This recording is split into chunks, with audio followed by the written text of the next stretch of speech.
Welcome to Pearls of Wisdom. Today, we're here to discuss the topic of mental health, and specifically as it relates to dentistry.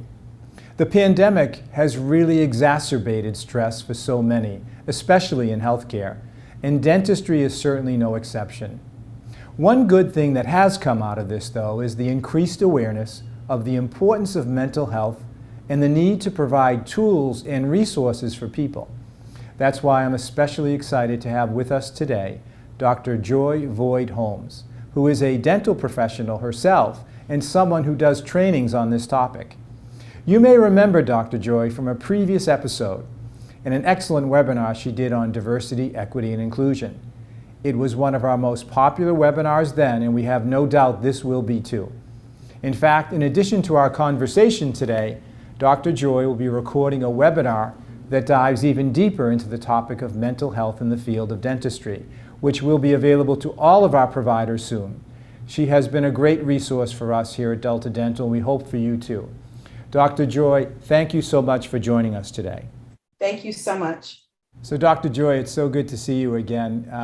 That last session you did with us on diversity, equity, inclusion was one of our most popular segments, and we're really excited to delve into another topic with you today. So before we get going, I'd like to ask you to just tell our audience again a little bit about you and why you are so passionate about mental health. Absolutely. Well, first of all, thank you again for having me. I enjoyed our conversation on diversity and looking forward to another wonderful conversation. But for the audience, my name is Dr. Joy Voigt-Holmes. I am a registered dental hygienist. I have over 25 years of experience in the dental industry currently. I own my own business, Dr. Joy RDH, where I do things such as this. I love educating. Why is mental health so important for me? Well, as an educator, I dealt with many different types of personalities, many different types of students, and I noticed an increasingly number of students suffering from mental health challenges. And I think for most of us growing up, we had this notion of what someone with mental health looked like. There's just always this vision that we have. I think social media and TV plays a part in these images that we have. And so I started to do a little bit more work because I wanted to be able to effectively respond to my students in a different manner. I also had a business partner who finally decided to share with me that she had been suffering from some mental health issues. And so I said, well, let me do some work. Clearly, what I think mental health or what a mental illness looks like is not what it really is. And so that is what really made me take a deep dive into mental health in itself. And in addition to that, I had to teach special needs to my students. And how do we treat people or different patients that are dealing with special needs? And so that is really how I got my start in this work. Dr. Joy, for so many people, even having a discussion about mental health makes them uncomfortable. Why do people avoid having conversations about mental health? I think there are two main reasons why people avoid the conversation. The first reason is that there's a stigma attached to mental illness and mental health. We're taught not to talk about it, but specifically in dentistry, dental hygiene, it's a very challenging career. Going through education in terms of, getting licensed and all of that is very hard. And so usually when you're complaining that you're suffering or having a hard time, the one thing that someone will tell you is, put your big girl pants on or put your big boy pants on. That's just the nature of the business. And you don't want to come across as weak or incompetent. So we tend to avoid having a lot of those conversations. Every profession has stressors in it, and dentistry is no different. What are some of the stressors that may produce some stress, anxiety with the dentist? What are some of those stressors? I would say specifically since the onset of COVID, and I don't want to say we're going to be living with COVID forever. So I think, but since the onset of COVID, what we dealt with is, we're at a high risk. So I think there was the stress and worry about contracting something and taking it home to our families, not having enough PPE, not having enough staff. As you know, that there are many areas where there's a shortage of workforce.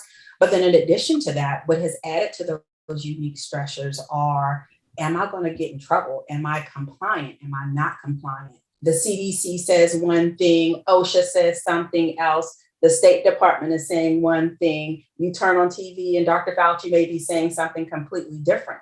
So there's always just this worry about whether or not you're going to be sued or shut down, or if a patient is going to complain. And just the very nature of the business. You go to work, sometimes you're not using the bathroom, you're not eating lunch. Once your last patient leaves, there's still all of this stress and worry about making sure you're a business owner. So are you crossing your T's and dotting your I's? And so those are very unique things to dentistry in particular, not to mention the expense of it all. So I'm just going to throw out an arbitrary number. Let's just say a box of gloves may have been $5 pre-pandemic, and now it's 25. So how are you able to pay for all of that? So very unique structure. Yeah, those are very great points. And dentists, they've almost have like this dual scenario where they've got to make sure they take care of patients, but they also have a staff and overhead, as you mentioned, which brings an awful lot of stress as well. At the end of the day, they are small business people, most of them. Mental health is a very complicated thing, and it affects people differently. We can't look at it and say everybody's the same. Talk to us a little bit about how that impacts people differently. One of the greatest challenges for mental health experts, so you figure it's a challenge for a mental health expert, just imagine what a challenge it is for a layperson, and I consider myself a layperson, is the complexity of it. I think people want to view mental health on a spectrum. Either you are healthy or you're ill. But the problem with that is that each mental disorder has its own spectrum. And there are over 200 classified forms of mental health illnesses. So you figure two different spectrums, and you're trying to put those 200 spectrums on one spectrum. And it's really, really difficult to do. And because of the complexity of that, and because of there's so many different types of mental health illnesses, that the chances of a misdiagnosis or a late diagnosis is really, really high. So Dr. Joy, in the oral health space, we're always encouraging our patients to take care of their preventive care. We call it preventistry, where they go to the dentist and they get cleanings and x-rays to stay on top of their oral health. How can we be proactive with our mental health? Two things there. The first thing is we also, in addition to taking care of our patients, we need to make sure that we're taking care of ourselves. In order for us to provide the best care for our patients, we have to be the best version of ourselves. We are in a business where we are so focused on giving to others that we forget to pour into our own cups. The second part to that is the P word. I like to call it the P word, proactive prevention. With mental health, what I found throughout my research is that the majority of the funds, about 80% of funds, are dedicated to the crisis mode. And by the time someone reaches the crisis mode, it's too late. And so if we were to take that 80% and divert that money into proactive or being preventive in nature, I think that we would see a greater trajectory. So what does that mean? That means having the conversation, specifically within the office, just amongst your staff. How was your day? Making it a safe place and a comfortable environment for your coworkers and staff to be able to share, but also having those conversations with your patients, specifically speaking to your patients, asking them, is there anything different? Doing it in a safe environment, but also helping them to understand that there is a mental dental connection, right? So people who are suffering from mental health illnesses, typically the first thing to go would be their oral health. And then on the flip side of that, someone who has poor oral health, they're missing teeth, they have really, really bad breath. Sometimes that can cause mental illness. And so I don't think people really, think about it that way. I talk a lot about dental hypersensitivity. And one of the statistics that really shocked me was that someone who is suffering from dental hypersensitivity can fall into a depression. Who would have thought that? So I think just, creating those safe spaces and making sure that it's okay to have those conversations and removing the stigma are things that I think that we can do proactively to help prevent some of these challenges. Dr. Joy, in a lot of mental health issues, it's really a struggle to maintain balance. Can you give us advice on how some dental professionals can maintain balance in their life between their personal and their professional lives? I think one of the ways that professionals can maintain that balance in their personal and their professional life is creating personal and professional boundaries. I think that's really, really important. I think in the industry that we're in, where we work really, really hard, we strive to do the best. I think most of us have these type A personalities, where we want to please people, please our patients, please our coworkers. And so oftentimes we're saying yes to things when we should say no, or we're putting ourselves into these uncomfortable situations. And so by creating those personal boundaries, what you're doing is creating space for the things that actually make a difference to you. You're not really paying attention to what I like to call the noise. So when you have people that are pulling and pulling and pulling, sometimes you have to say no. I like to use the analogy. I don't know if you've ever seen a possum that has had a million babies, and the possum is laying on her back, and you just have babies just nursing and sucking and pulling. And so that's what it feels like sometimes between home and work. You have people just pulling, pulling, and pulling, pulling you in a million different directions. So when you're able to create those personal and professional boundaries, number one, it gives you an opportunity to take care of you. I know you've heard the term self care, but it's really a thing. You have to learn to pour into your own cup to make sure that you are okay mentally, to be sure that you show up as your best self. Sometimes I think we suffer from what's called presenteeism, meaning we're at home or we're at work, but we're really not there. And when that happens, especially in the workplace, we start to make mistakes. This is when your infection control breaches happen, or you're not documenting properly. Physically, you're there, but your mind is someplace else. And so, by creating those boundaries, you give yourself an opportunity to really take care of you so that you can show up the way that you need to for others.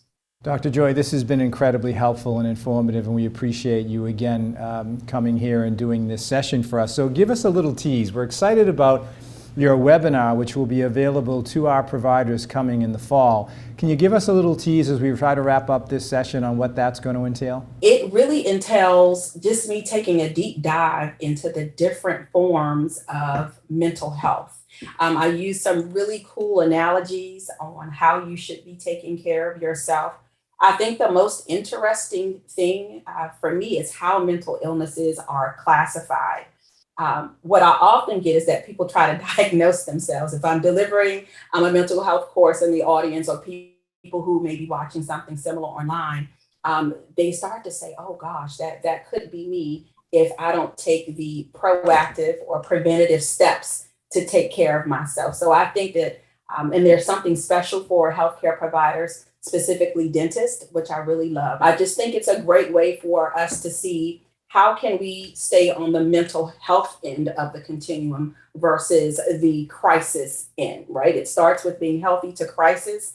And what you're going to find is that there are little things that typically tip people over. Nobody just wakes up suddenly one day and say, hey, I want to commit suicide. There is a series of events that occurs along the way. And I think that people will find, what I will share throughout the presentation is that these are things that I can do so that I don't hit that tipping point.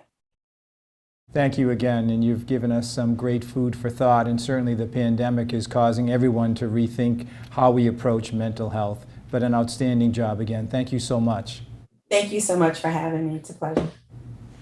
And for our providers or anyone who is facing mental health challenges, first, we want you to know that we support you. I hope many of you will check out Dr. Joy's upcoming webinar on mental health. It's sure to be an incredible resource if this conversation and Dr. Joy's previous webinars are any indication. Thank you again for joining us, and we look forward to talking more about this important topic. Our door is always open.